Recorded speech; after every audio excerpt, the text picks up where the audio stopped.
Oke, sudah tampil Pak. Saya persilakan Pak Rizwan. Baik, suara saya terdengar ya Pak, jelas semua ya. Jelas Pak, jelas. Ya, baik, selamat pagi menjelang siang Bapak Ibu. Terima kasih eh, sudah stay sampai saat ini. Terima kasih juga untuk kepada panitia yang memberi kesempatan eh, kepada saya untuk memaparkan materi terkait perkembangan teknologi, geoinformasi, dan perubahan bumi.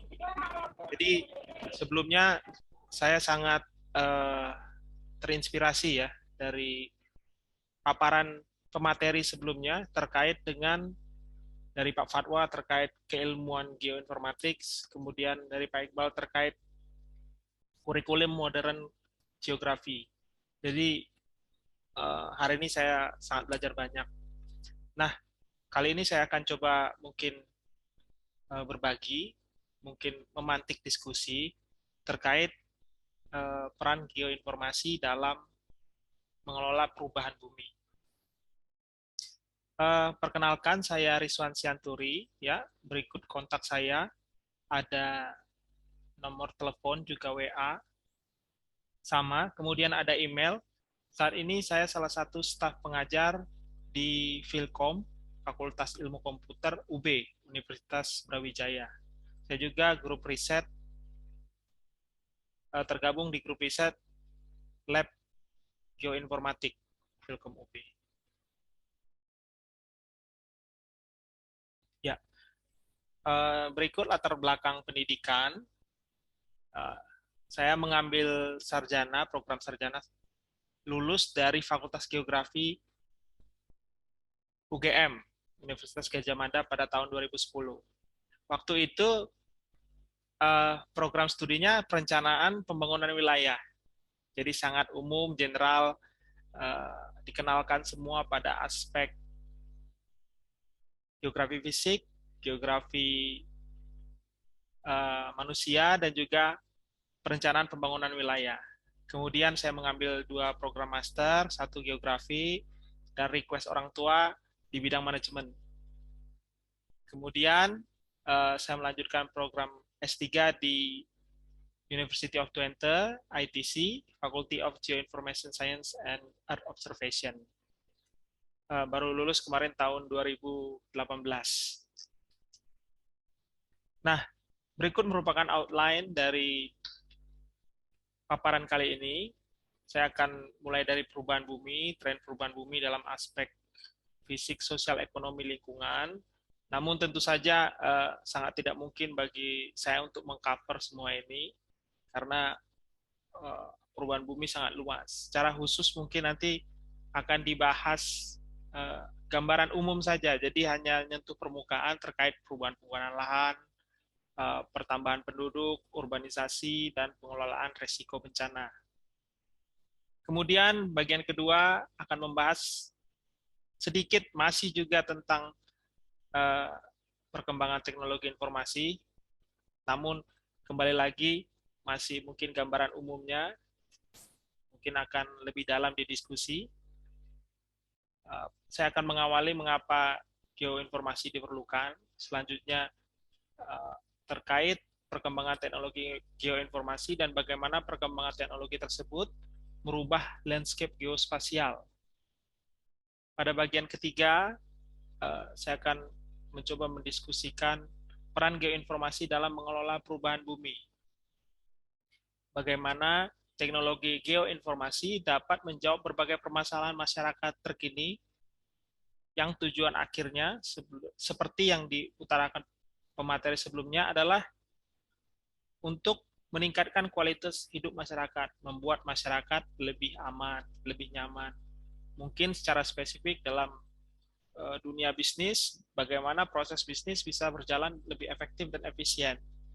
Kita juga akan mencoba menghayati bagaimana sebenarnya teknologi geoinformasi ini perlu melebur dalam berbagai aktivitas masyarakat agar dapat memberikan dampak positif bagi masyarakat sesuai kebutuhan masyarakat. Nah, mari kita masuk ke bagian pertama, yaitu perubahan bumi. Berikut merupakan screenshot dari Our World in Data, ya, salah satu website umum mengenai tren perubahan bumi.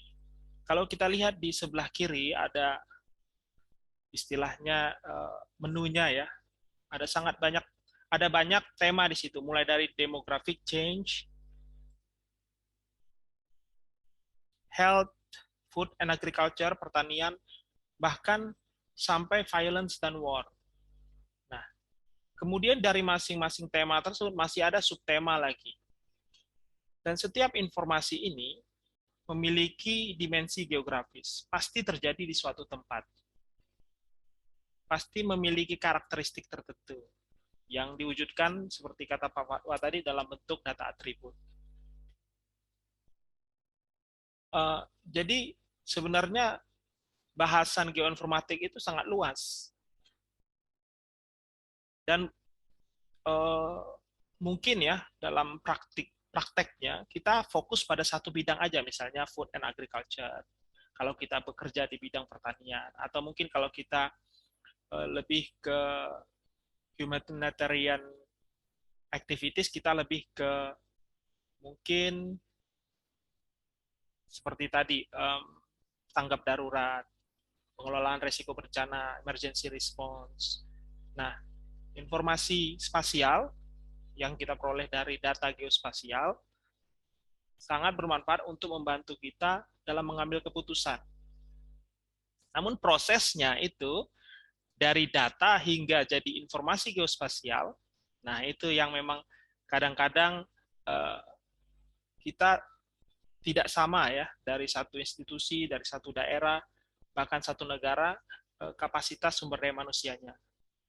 Jadi itu juga perlu direspon. Nanti kita akan sentuh sedikit juga bagian itu. Nah, di sini ada quote menarik ya. Di dunia ini segala sesuatu berubah. Tidak ada yang tinggal tetap, dan satu-satunya yang tetap adalah perubahan itu sendiri. Nah, ini baru saya tambahkan tadi ya. Nah, yang menarik saya temukan di sini, yang kedua ini. Akan tetapi berdasarkan kesepakatan, hal-hal tertentu tidak boleh dirubah. Nah, kembali lagi tujuannya apa? Ya, untuk kesejahteraan masyarakat. Nah, disitulah bagaimana kita menemukan keseimbangan sesuai dengan prinsip pembangunan berkelanjutan. Jadi dari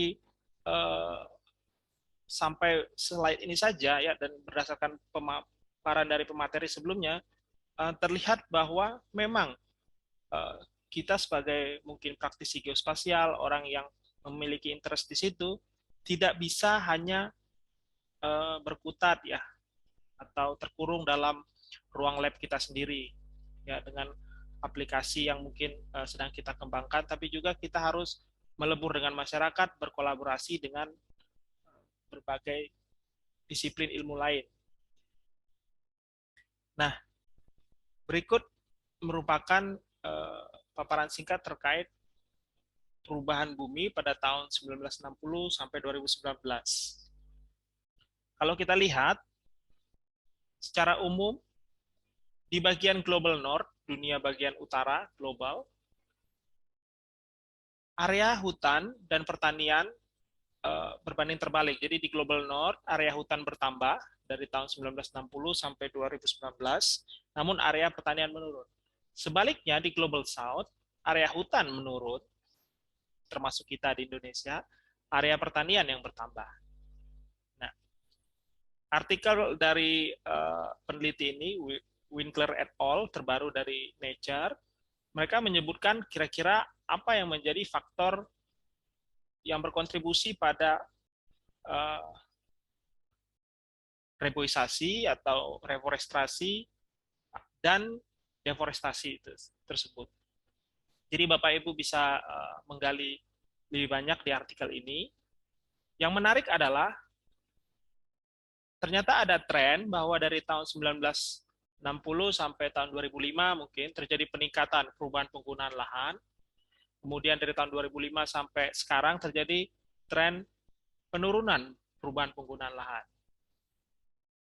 Kalau faktor yang terkait dengan peningkatan tren ini disebutkan bahwa memang dulu terjadi intensifikasi agroteknologi, kemudian peningkatan produksi untuk memenuhi pasar global. Artinya negara itu, ya mungkin negara yang lebih maju, memiliki area pertanian di negara lain.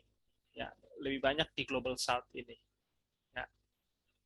Namun terjadi juga tren penurunan, faktornya terkait dengan perkembangan pasar dan krisis ekonomi dan pangan global.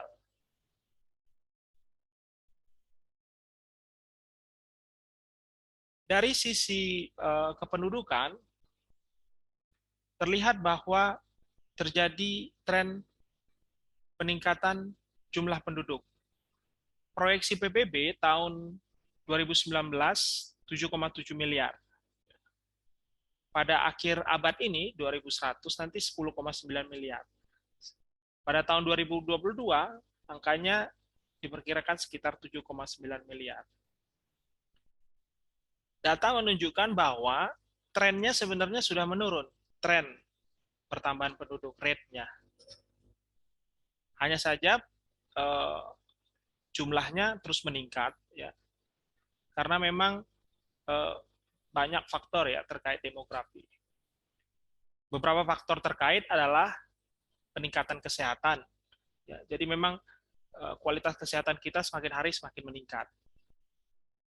Sementara itu tren tadi yang menurun terkait dengan mungkin kita mengenal program keluarga berencana di Indonesia dan juga mungkin di China dulu sempat maksimal 1 anak kalau nggak salah ya. Sekarang mungkin sudah diangkat peraturannya ya. Jadi tidak diterapkan lagi. Dan juga ternyata disebutkan di sini apa yang kita lakukan saat ini sangat mempengaruhi jumlah penduduk di masa depan. Kalau mungkin kita sering mendengar ya bahwa kalau anak perempuan yang sekolahnya tinggi ya tentu akan lama bersekolah dan juga memiliki karir yang baik, cenderung memiliki jumlah anak yang lebih sedikit. Dan itu kan berkontribusi pada jumlah penduduk. Ini kajian seperti ini menjadi fokus dari para demografer. Kemudian pada studi kasus urbanisasi, PBB memperkirakan bahwa 2007 ya adalah tahun pertama kalinya lebih banyak orang tinggal di perkotaan daripada di pedesaan. Nah, tren ini akan terus meningkat hingga mungkin tahun 2050 diproyeksikan bahwa 7 miliar orang akan tinggal di daerah perkotaan. Kalau kita lihat petanya bahwa untuk negara-negara yang dengan GDP tinggi, misalnya Eropa Barat, North Amerika, Australia, ini 80% orang tinggal di perkotaan. Sementara untuk negara yang middle, upper, 5-80% tinggal di perkotaan. Sementara untuk negara yang less affluent, di bawah 50%, baru tinggal di perkotaan. Jadi global ya, orang-orang sudah lebih banyak tinggal di daerah perkotaan. Nah, kita perlu mengetahui berbagai latar belakang ini agar mampu memanfaatkan data spasial kita ya dan analisis kita juga pada akhirnya akan lebih tajam. Jadi informasi-informasi seperti ini, urbanisasi, perubahan penggunaan lahan, sesuai dengan topik kajian kita, perlu kita miliki. Jadi nggak cukup hanya dengan kemampuan teknis saja, ya. Tapi memang kadang-kadang kemampuan teknis itu juga yang menjadi kendala sebagian besar orang, seperti itu. Disitulah mulai terlihat kolaborasinya, potensi kolaborasi. Kita lihat studi kasus satu lagi, ya. Tren menunjukkan bahwa ternyata dari tahun 1900 sampai 2010 mungkin ya, data dari MDAT ini, dari website Our World in Data ini, jumlah korban meninggal akibat bencana faktor alam. Jadi kalau saya sendiri tidak pernah menyebut bencana alam, walaupun terminologi kita bencana alam bencana non alam, tapi saya selalu bilang bencana faktor alam. Gitu. Karena saya yakin alam tidak pernah menyebabkan bencana. Kita saja yang tinggal di daerah yang berisiko bencana. Gitu. Karena memang apa ya, ketimpangan sosial, keterbatasan akses dengan lahan, sampai kita beberapa orang harus tinggal di daerah yang memiliki risiko bencana lebih tinggi.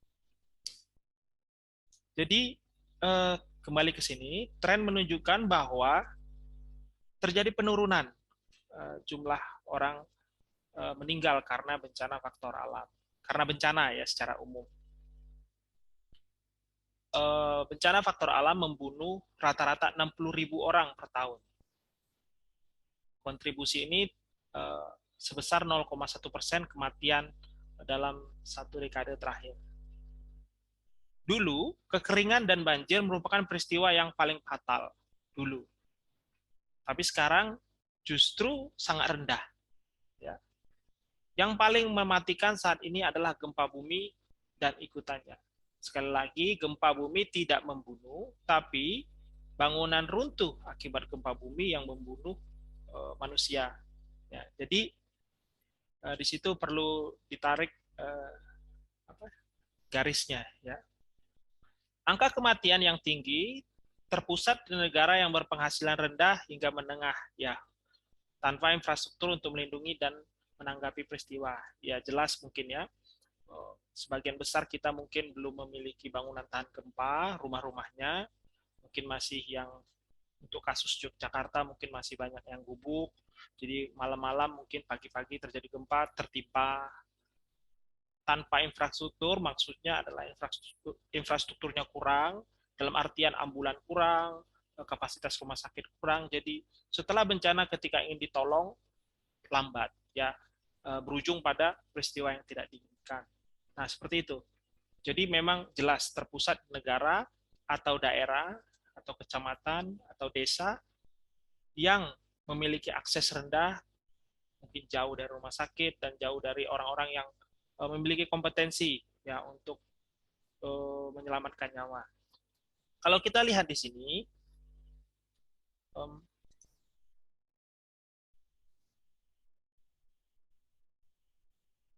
saya zoom saja. Nah, ini saya ambil barusan dari DB, data bencana Indonesia, bahwa sesuai penjelasan dari Pak Iqbal tadi, memang kita itu laboratorium ya bagi riset untuk bidang kebencanaan, atau istilahnya saya sebut kadang-kadang supermarket bencana. Jadi mau ambil apa aja ada, gitu ya. Mau sebagian besar adalah di Indonesia kira-kira gitu ya. Nah, terlihat bahwa kekeringan, banjir, itu tanah longsor ya, hidrometeorologis, puting beliung ini banyak, tapi korbannya nggak banyak. Ya. Tapi selama itu terjadi disebut bencana, berarti ada yang terdampak, berarti ada kerugian ekonomi. Karena kata bencana, karena kalau puting beliungnya terjadi di laut kan kita tidak sebut bencana. Gitu. Nah, gempa bumi, erupsi gunung api sedikit, tapi korbannya paling banyak seperti itu. Dan dampaknya, kerusakannya sampai rumah rusak, rusak dengan kategori berat sampai ringan, fasilitas rusak dari kategori berat sampai ringan dan berbagai fasilitas. Namun kelemahannya belum dikuantifikasi dalam bentuk rupiah. Nah, kenapa? Karena mungkin data spasial belum lengkap. Di sini kita memiliki peran juga untuk apa ya, menambah informasi spasial tentang persebaran mungkin rumah ya, dan seperti yang disebutkan Pak Fatwa tadi, rumah memiliki data atribut. Data atribut itu bisa dikuantifikasi dalam bentuk ekonomi. Jadi kita tahu berapa kerugian kita, misalnya trennya per tahun. Misalnya kita ruginya 50 triliun. Berarti boleh dong kita investasi 30 triliun untuk menghilangkan 50 triliun itu. Ya kan? Kalau enggak selesaikan ya pasti tetap hilang 50 triliun kan. Lebih baik kita investasi saja, misalnya membuat bangunan tahan gempa atau uh, mitigasi uh, struktural dan non struktural lainnya. Nah, seperti itulah kira-kira gambaran umum terkait ini. Saya lanjut lagi. Mari kita masuk ke bagian kedua, perkembangan teknologi geoinformasi. Seberapa sering kita menanyakan pertanyaan-pertanyaan ini? Saya bertanya-tanya, seberapa aman saya dari paparan COVID? Nah, atau mungkin karena kita sudah terbiasa, jadi terserah yang di atas lah, ya seperti itu. Nah, itu sebenarnya ada data spasialnya, ya. Jadi selama kita bisa cerita dan kita berada di suatu lokasi, itu ada data spasialnya. Persepsi tadi pun ada data spasialnya. Apalagi menarik kalau kita sudah membandingkan antara satu kecamatan dengan kecamatan lain. Itu sudah spasial lagi gitu. Jadi data spasial itu memang ada di mana-mana. Kadang kita nggak sadar. Dan kadang kita mungkin belum tahu apa yang bisa dispasialkan. Dan di situ memang perlu baca buku Pak Fatwa Kuriositas itu, ya. Kemudian mungkin pertanyaan lainnya yang sekarang ini, siapa saja sih yang berisiko terkena lahar dingin Gunung Semeru saat ini? Nah, gitu. Semua orang yang di Lumajang sekarang awas, ya. Kemudian kalau mungkin kita dalam bidang ekonomi, ya, kita ingin tahu daerah mana yang kurang makmur secara ekonomi di Jawa Timur. Jadi kalau ada BLT lebih banyak ke daerah situ. Ya, bagaimana informasi ini saja bisa membantu pengambilan keputusan. Mungkin seberapa cepat laju deforestasi di Pulau Kalimantan. Dan juga bisa menggunakan informasi tersebut. Misalnya peta ini menunjukkan bahwa yang warna merah terjadi forest clearance, ya. Jadi tidak lagi menjadi tutupan lahan hutan dalam periode rentang waktu dari 1973 sampai 2010. Nah, dengan data spasial sangat mudah untuk mengetahui lokasi dan area ini di kecamatan mana, ya, dan hilangnya tahun berapa, sangat mudah. Tapi kalau mau survei hampir tidak mungkin, ya, seperti itu. Kemudian yang sehari-hari, ya, di mana posisi pengantar makanan yang saya pesan online sekarang. Nah, ini informasi spasial yang diperdagangkan secara mahal, ya. Jadi new gold-nya itu informasi, termasuk informasi spasial. Atau mungkin untuk kita yang sebagian besar menggunakan roda 2, karena kesibukan kita ingin tahu di mana pom bensin terdekat. Apalagi kalau mungkin Bapak Ibu yang di bidang pengumpulan data, survei, ya, ini sangat membantu, ya. Tiba-tiba di tengah sawah atau di hutan, ya, pengen tahu di mana pom bensin terdekat. Karena perkiraan mungkin masih akan melanjutkan survei. Nah, bagaimana kita sudah melihat bagaimana data spasial ini sangat membantu kehidupan kita sehari-hari. Kalau saya sendiri memang, ya, berawal dari keilmuan geografi. Jadi ketika sekolah saya dikenalkan pendekatan geografi, ya, sampai masih ingat sampai sekarang, spatial approach istilahnya. Ada 3 seperti itu. Nah, sekarang saya mendalami di bidang informatik ini. Nah, mungkin Bapak Ibu berada di salah satu dari antara 2 lingkaran ini, ya. Mungkin nggak spesifik di geografinya, tapi mungkin di ekonomi atau sosial. Namun ada pendekatan geografi yang bisa digunakan di keilmuan Bapak Ibu. Nah, tidak masalah Bapak Ibu mau berangkat dari informatik, mungkin ada Bapak Ibu yang berawal dari Fakultas Ilmu Komputer dan mungkin MIPA atau elektro, ya. Nah, tinggal mendalami geografi dan pendekatannya. Kemudian dispesifikkan ke bidang keminatan Bapak Ibu sendiri.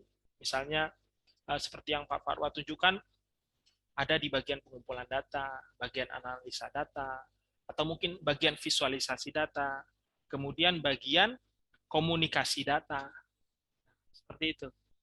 Nah, informatik dan geografi inilah yang mengawali melahirkan melebur menjadi geoinformatik. Nah, tentu bagian geografi sendiri masih banyak percabangannya, informatik masih banyak percabangannya. Yang jelas geoinformatik mampu menjawab 5W1H, ya. Apa? Misalnya deforestasi ada di mana? Kalimantan, tahun berapa? 2007. Mengapa? Ya, urbanisasi, ya, mungkin orang takut di sekelilingnya ada hewan yang tidak bisa ditebak, ya, apa di hutan itu orang takut, jadi orang clearance, ya, seperti itu. Nah, bagaimana? Nah, bagaimana dampaknya terhadap banjir? Bagaimana dampaknya terhadap longsor atau perubahan iklim? Nah, jadi geoinformatik, ya, mampu menjawab 5W1H. Nah, berikut merupakan luaran-luaran yang dapat dihasilkan dari data spasial. Misalnya sebelah kiri atas adalah peta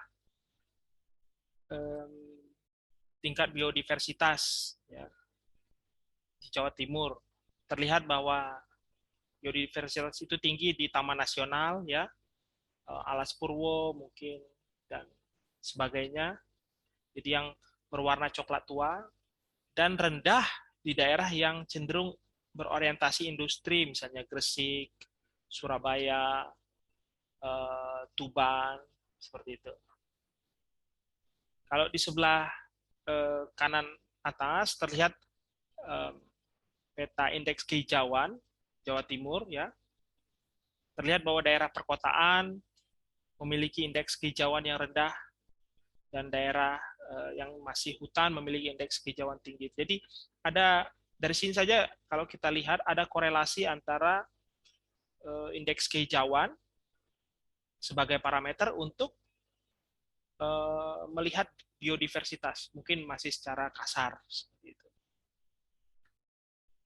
Jadi mungkin kita bisa kerjasama antara lingkungan, ya, dan geoinformasi seperti itu. Kemudian contoh yang kiri bawah ini gravity model, interaksi antar wilayah, orang yang di bidang tata kota paham ini, ya. Jadi terlihat ini coba-coba saja dengan teman, ya.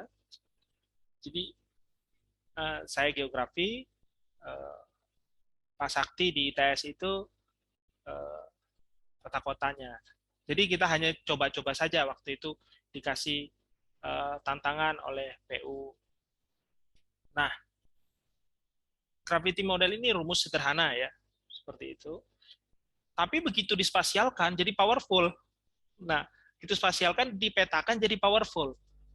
Nah, untuk legendanya kita lihat bahwa semakin merah warnanya akan semakin tinggi interaksi antar wilayahnya. Interaksi antar wilayah itu mungkin awalnya, ya, kita gunakan indikatornya mungkin populasi, ya, saja, gitu, ya. Mungkin ada GDP, PDRB, bisa variasi. Untuk mudahnya mungkin populasi saja.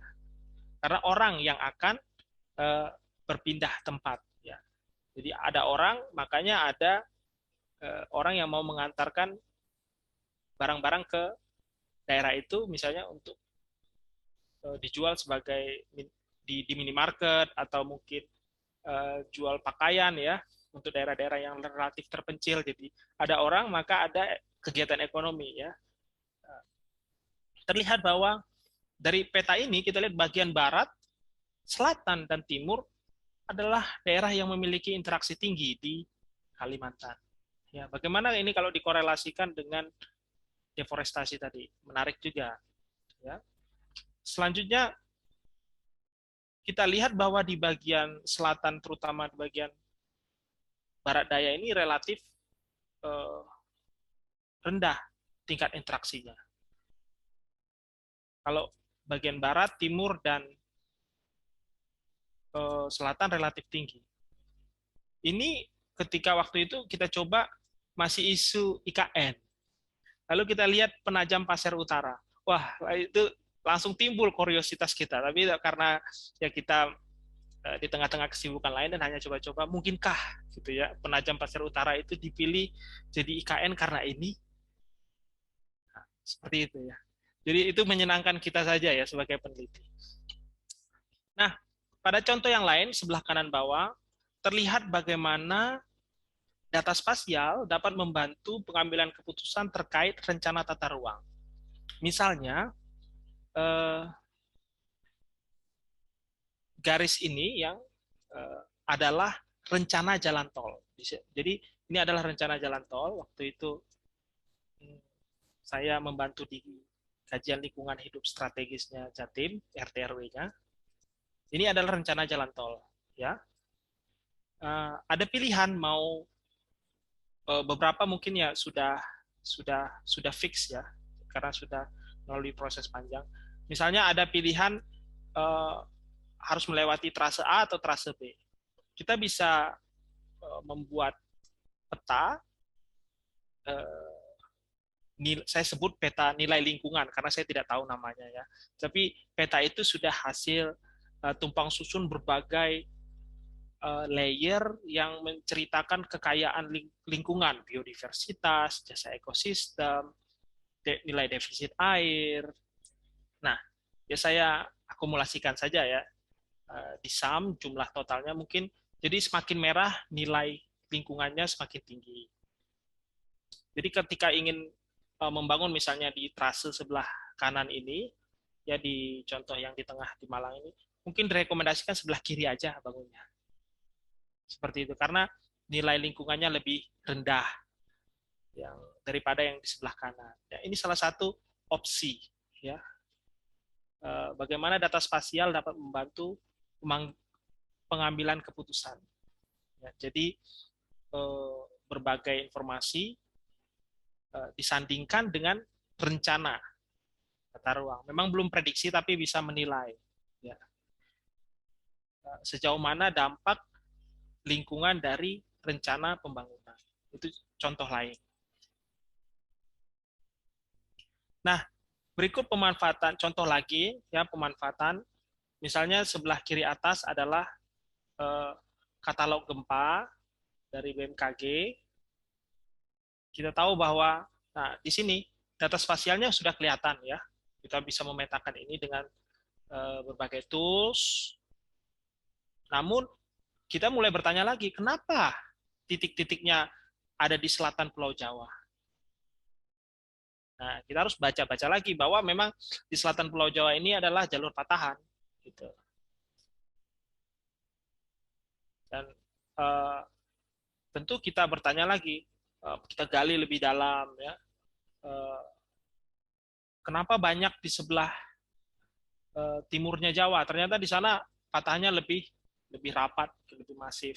Saya juga tidak terlalu ya di bidang geologi ini, tapi kita dengan banyak membaca kita dapat memberi makna ya, kita dapat semakin memahami data spasial kita. Nah, berdasarkan Lestari et al. Ya, Pulau Jawa bagian selatan terletak di antara dua lempeng zona subduksi dilewati oleh megatrust sehingga memiliki aktivitas tektonik dan vulkanik yang aktif. Oh, begitu. Berarti memang banyak gempanya terjadi di situ dan di tengah-tengahnya ada rangkaian gunung api. Oke. Jadi karena lempeng tadi. Ya. Jadi mungkin Bapak Ibu yang di bidangnya bukan ke arah geologi menjadi informasi yang menarik. Kemudian kita gali lebih dalam, ternyata gempa yang terjadi di laut dapat menyebabkan tsunami. Ya.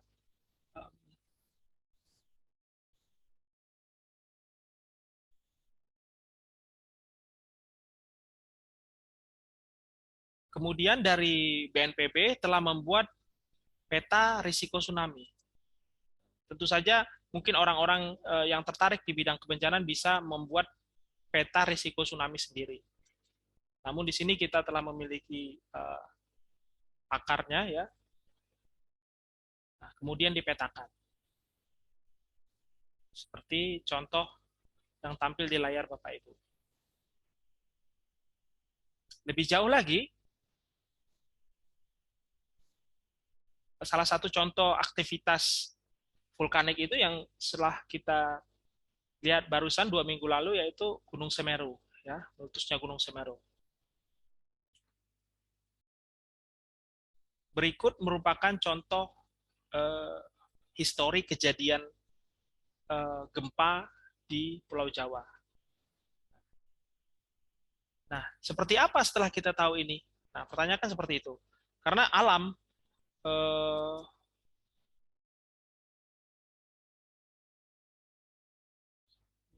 ya. Nah, seperti apa yang harus kita lakukan? Nah, kemudian tentu saja sebagai respon kita dapat membuat tata ruang yang lebih baik, ya, tata ruang yang mengintegrasikan, mengarus utamakan kebencanaan. Atau pada tingkat lokal kita dapat membuat jalur evakuasi eh, apabila terjadi bencana ini. Jadi begitu ada peringatan dini dari BMKG, masyarakat yang sudah paham mengenai jalur evakuasi dan rute atau tempat kumpul dapat memanfaatkan informasi ini. Lagi-lagi untuk arahnya, ya, harus lari kemana itu dapat dengan cepat diselesaikan melalui tool GIS, misalnya network analysis, seperti itu. Nah, setelah itu apalagi? Kita dapat melakukan analisa mungkin sosial, ya, kolaborasi dengan sosial atau teknik sipil, ya, atau keilmuan lain untuk melihat apa saja elemen at risk, ya, atau aset-aset yang dapat terpapar oleh resiko tsunami ini. Dan dapat kita data, kita petakan, lagi-lagi informasi geospasial diperlukan.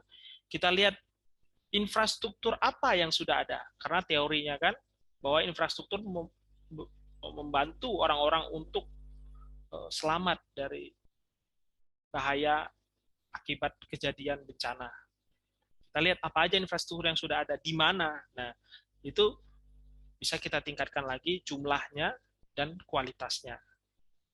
Nah, kemudian kita dapat merumuskan kebutuhan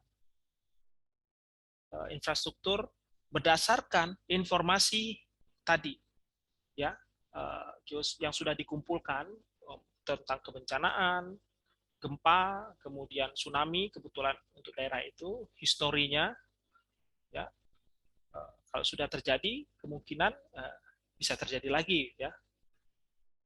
Apalagi seperti erupsi Gunung Semeru ini, ya. Nah, kita dapat merumuskan kebutuhannya berdasarkan apa yang kita pelajari saat ini. Namun kembali lagi semuanya dinamis, ya. Namun disinilah bentuk upaya kita, ikhtiar kita berdasarkan data dan analisa yang mampu kita lakukan. Nah, teknologi tren ini saya ambil dari websitenya Esri, ya. Ada 5 kategori setidaknya, yaitu real time revolution, bahwa data sekarang ini tidak lagi menunggu 16 harian seperti dulu data Landsat, ya. Tapi sudah harian seperti Modis, atau juga detik, ya, dengan IoT, Internet of Things. Kemudian perkembangan lain adalah miniatur precision of technologies. Jadi semuanya sudah semakin mengecil. Sensor semakin kecil, bisa ditaruh di perangkat bergerak. Ada juga sensor-sensor yang ditaruh di rumah kita sehingga disebut smart home, ya. Tren lain adalah new mobile geospatial sensor platform. Jadi platform untuk mengumpulkan data spasial itu semakin banyak. UAV, ya, Pak Fatwa ini banyak publikasinya tentang UAV. Kemudian small satellite, ya, mungkin seperti CubeSat dari negara Estonia, salah satu contohnya. Kemudian wireless dan web networks yang semakin ya expand, maksudnya semakin cepat, semakin tersebar kemanapun. Jadi jika dibandingkan dengan dulu, anak-anak sekarang lebih pintar. Karena apa? Karena mereka memiliki akses tidak terbatas ke pengetahuan. Nah, kembali lagi, dan kita juga memiliki akses yang sama.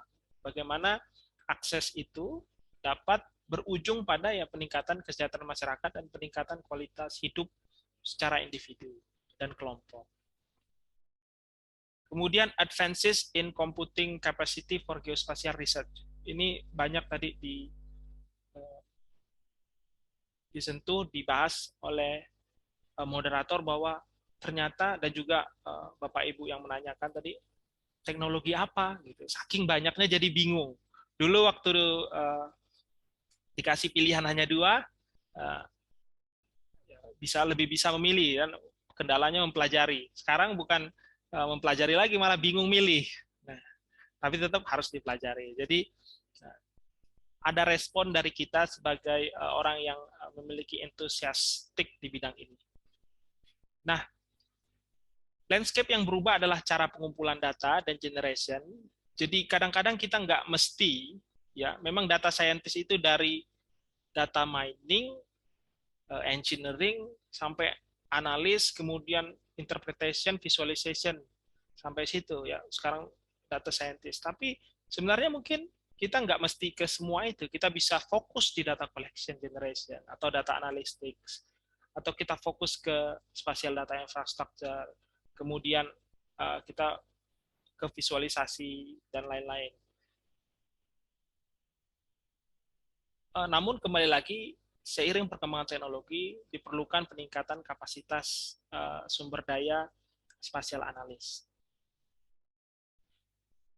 Perubahan landscape geospasial selain data collection, data analytics, infrastruktur dan workforce, ada juga akses. Nah, ini mungkin terkait sekarang dengan IoT ya. Jadi setiap orang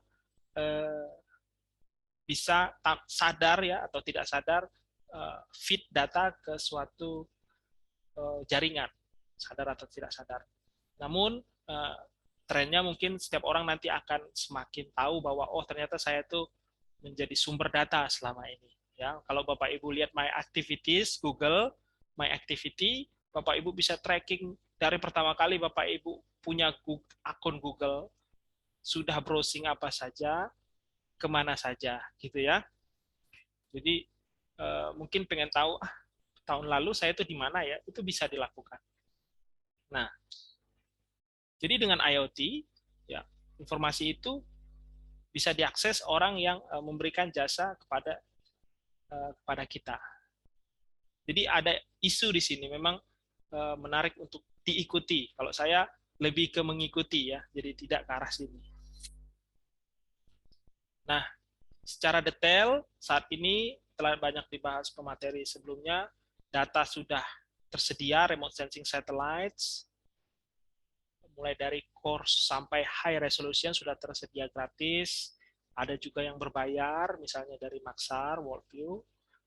Kemudian data tersebut juga tersedia dalam bentuk vektor, yang kita bisa akses dari dalam bentuk OpenStreetMap.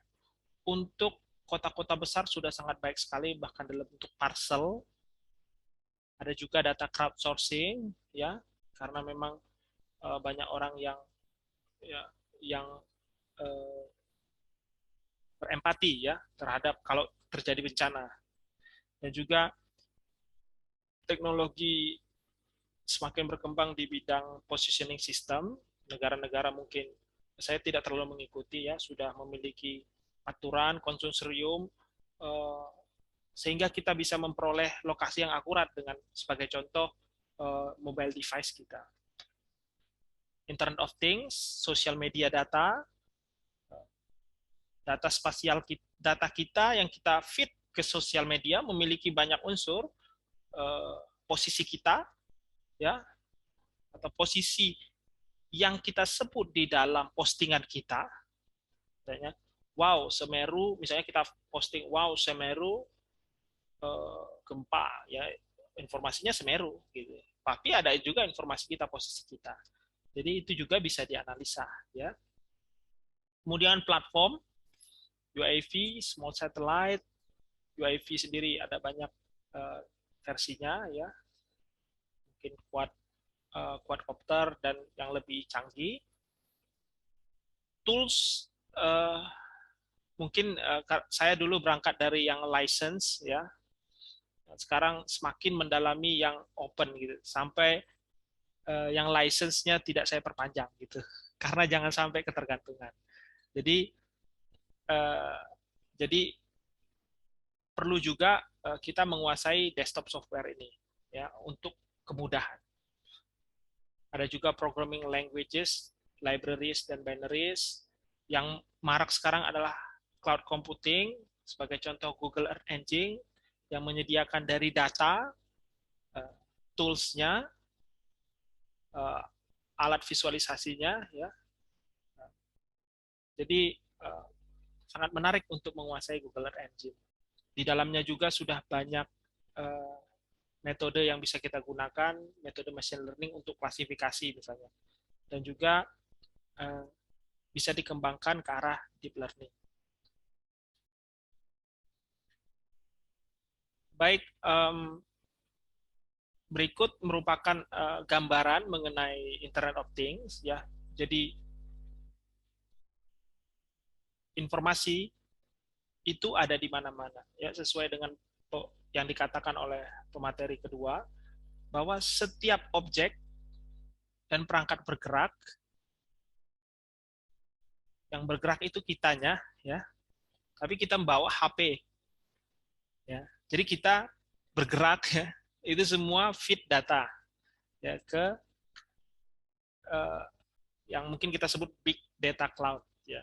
Dan data itu disimpan di database dan dapat langsung divisualisasikan atau dianalisa untuk berbagai kepentingan.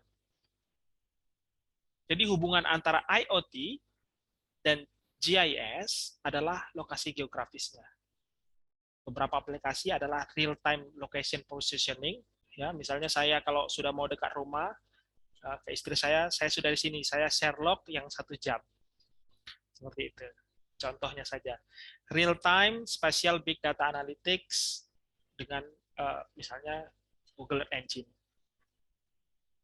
Nah, berikut tampilan Google Earth Engine, tools yang dapat kita gunakan, sudah tersedia dataset, outputs yang bisa kita manfaatkan dengan untuk berbagai kepentingan, misalnya data digital elevation model bisa untuk menghasilkan kelerengan, yang menghasilkan juga membantu dalam analisis pemodelan banjir, pemilihan rute, membantu dalam analisis penentuan lokasi untuk mungkin pembangunan jalan ya. Jadi banyak sekali aplikasinya. Google Engine juga sudah menyediakan seperti yang ditampilkan oleh pemateri kedua, apps, Google Engine apps, di mana orang lain dapat mengakses hasil kerja kita. Nah, seperti apa peran geoinformasi dalam mengelola perubahan bumi? Nah, jadi sekarang ini bukan lagi sekedar menganalisa data, tapi sudah dari hulu sampai hilir. Nah, kalau Pak Fatwa tadi, banyaknya di hulunya pengumpulan data. Nah, monggo mungkin nanti kita di bagian mananya, gitu. Apakah ingin membuat sensor dan apakah ingin ke bagian data analisis, ataukah mau ke bagian penggunaannya ya, pemanfaatannya untuk rekomendasi. Nah, jadi sangat luas spesialisasi yang dimunculkan dari perkembangan teknologi geoinformasi. Gambar ini ya menunjukkan bahwa misalnya suatu area pertanian atau perkebunan berada di suatu lokasi, mungkin saja bukan milik masyarakat sekitar, tapi milik perusahaan yang berada di negara lain. Kan banyak gitu daerah perkebunan sawit kita bukan milik negara kita, tapi perusahaannya di daerah lain. Nah, tanaman ataupun lahan dapat dipasangi sensor untuk mengukur misalnya soil moisture atau mungkin pH air. Data itu dapat langsung dikirimkan dan ditangkap oleh perusahaannya langsung, misalnya di negara mana. Pada saat yang bersamaan, teknologi juga dapat digunakan, misalnya satelit ya, yang dianalisa dengan Google Engine, disimpan ke database, ditambah dengan informasi sosial ekonomi terkait kalender tanam, musim tanam, bencana yang sering terjadi ya, mungkin sering ada banjir lokal atau longsor, dapat membantu rekomendasi. Misalnya seberapa banyak pestisida yang harus diberikan, pupuk apa saja yang diperlukan. Mungkin bukan hanya nitrogen, tapi kalium yang diperlukan. Karena sudah dianalisa berdasarkan data satelit tadi, atau dikumpulkan melalui IoT. Dan juga bisa diprediksi seberapa banyak yield yang mungkin dihasilkan. Seperti itu.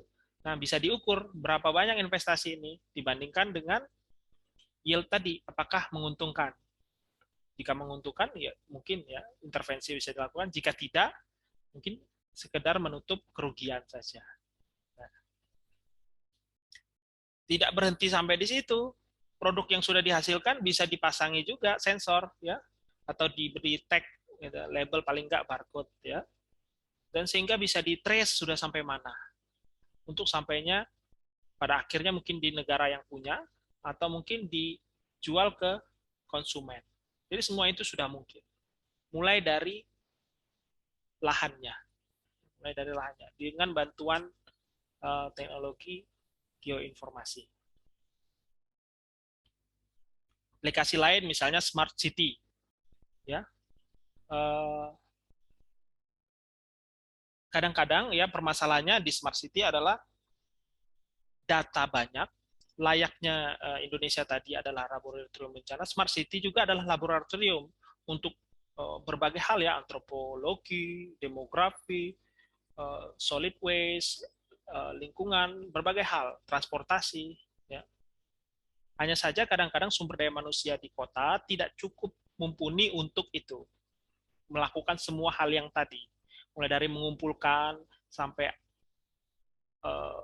analisa, visualisasi dan lain-lain ya, karena memerlukan maintenance juga. Makanya kadang-kadang diperlukan partnership baik dengan pihak swasta atau NGO sebagai pengamat ataupun masyarakat yang pada akhirnya diambil kesepakatan mungkin ya, salah satu untuk partnership itu data apa saja yang boleh diambil, data apa saja yang boleh, yang pilihan data yang ingin masyarakat berikan. Kalau kita kan di smartphone kita, do you want to share this data gitu ya. Jadi kita akses gitu. Misalnya pengen tahu lokasi, boleh, tapi tahu kontak nggak boleh. Gitu. Ngapain tahu kontak gitu kan? Kan perlunya lokasi saya aja gitu. Jadi kita juga harus smart. Nah, disitulah partnership itu publik juga perlu diajar.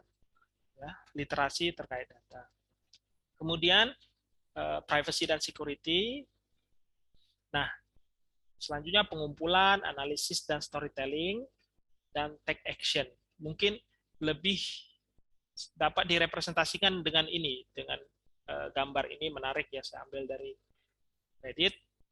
Jadi data yang dikumpulkan tentu sangat banyak, kemudian disorted, di-arrange, dipresentasikan secara visual, dan diceritakan dengan cerita.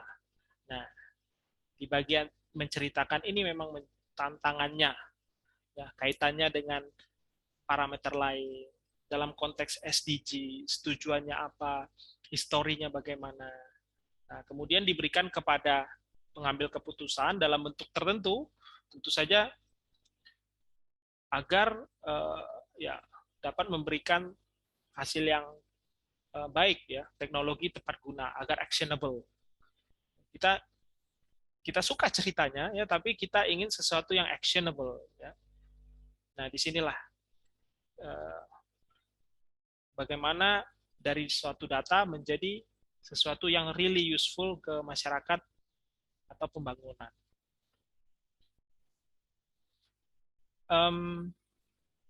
Ini contoh pemanfaatan data tadi ya, dengan mudah kita bisa tahu sebelum dan sesudah Semeru meletus seperti apa kenampakan bentang alamnya dan lava flow baru yang muncul ya. Jadi lahar, jadi ini gimana ya? Jadi material itu menumpuk di situ ya. Jadi begitu hujan akan mengalir lewat aliran ini, dan ini semua adalah aktif ya, Mas. Ini semua adalah guguran ya dari erupsi Semeru seperti itu. Yang berbahaya adalah kalau siang-siang seperti biasa ya, kalau malam-malam akan kelihatan merah gitu, mungkin ada sedikit atau asap.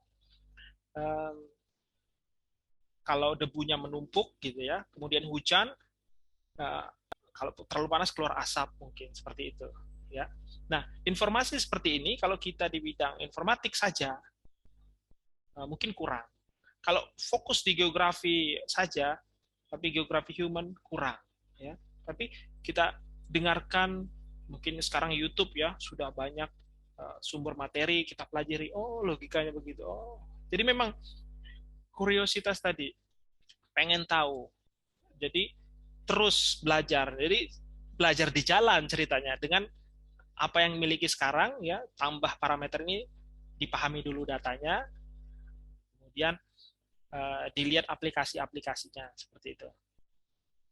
Kalau ini adalah pemodelan,